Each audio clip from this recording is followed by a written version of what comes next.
What's up? Good morning guys. Guys, yung aking breeder na albino koi doon sa aking skinita, inilipat ko sila dito guys. Tapos yung marami ko na albino koi na maliliit na sobrang dami nila guys, pinagpalit nila natin sila.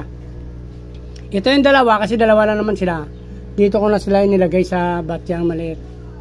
Kasi yung nandoon sa kabila kasi guys, ito pakita ko sa inyo. Ang dami nila kasi doon.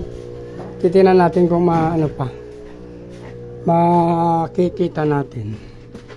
Dito kasi guys yung ano na to, yung mga grow out. Marami kasi ito sila. Ito. Ay sobrang dami nila guys yan. So sila ilalagay natin dito sa medyo malaking tub. Medyo malaki kasi dito yung size kinita natin. Dami nila kasi guys, malalaki na sila. So grow out. Tapos makukuha natin ng future breeder dyan. Yung iba i-out na natin paglaki nila. Antayin natin ito mga 2 weeks na lang siguro to 3 weeks. Kahit 1 month. Pwede natin i-out yung iba dyan guys.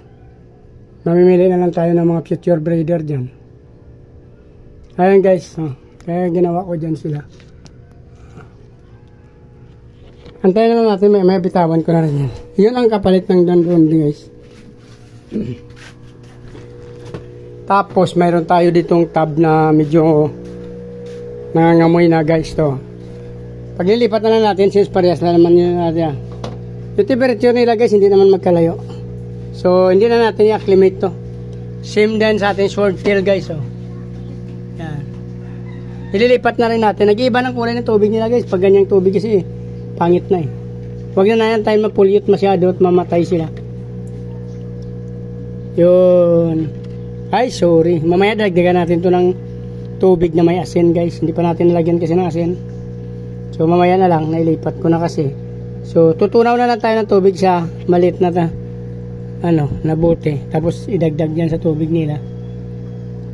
Sobrang excited tayo ngayon kasi. Sayang kasi to pag napabayaan, guys. Yung swordtail natin, guys, pwede na to i-out after 2 weeks.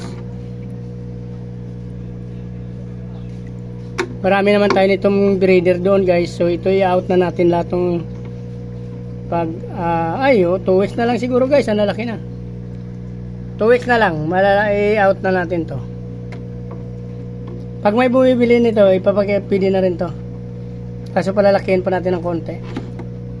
Bagya pa yan sayang.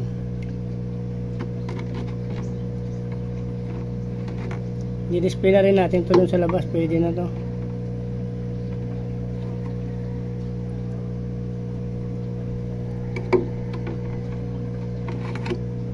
Pwede na to guys, swordtail. Nilagay na rin natin doon sa labas tong swordtail guys. Doon na natin papakainin pa nagpakain tayo. Ayan guys, Since marami naman tayong swordtail, mga 3 tab ko na yung breeder doon. Doon sa terrace, 2. Ay na, isa lang pala. Saka yung dito, ang dami, 10. So ito, out na natin to. Ilan yung nakalagay dyan guys? 9 na piraso. Walang bawas. 2, 4, 6, 7, 8, 9. Walang bawas to guys. Ang ating swordtail 9 pa rin. Dito, tingnan natin.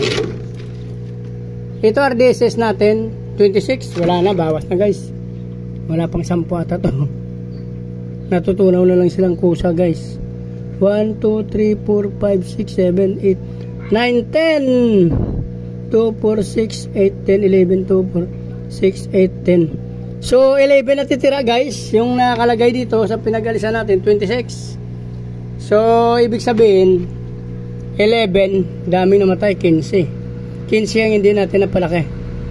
Ganon minsan kasi nangyayari sa ating fry guys. Kusa na lang natutunaw na hindi natin maintindihan. Ganon talaga ang buhay. Mayroon talagang hindi tumatagal na mamatay sila. Bigla na natutunaw. Pero kaya ang ginagawa ko guys, binabantayan ko laging tubig nila para ma-change water at hindi na sila ma-pollute. Kasi pag napatagalan to guys, namamatay pa kahit malaki na. So yan ang ganda Kaso 11 na lang sa 26, 15 talagang wala guys. Dito sa swordtail walang bawas. So dito na lang guys, para hindi na mabang video. Please like, follow, subscribe. Maligayang Pasko. Pindutin nyo lang yung subscribe button guys. Baka naman. Tapos sama nyo na rin ang notification bell para updated kayo sa mga video na ina-upload ko araw-araw guys. Maraming salamat guys. Mabuhay kayo hanggang gusto nyo. Advance Happy New Year. Bye-bye.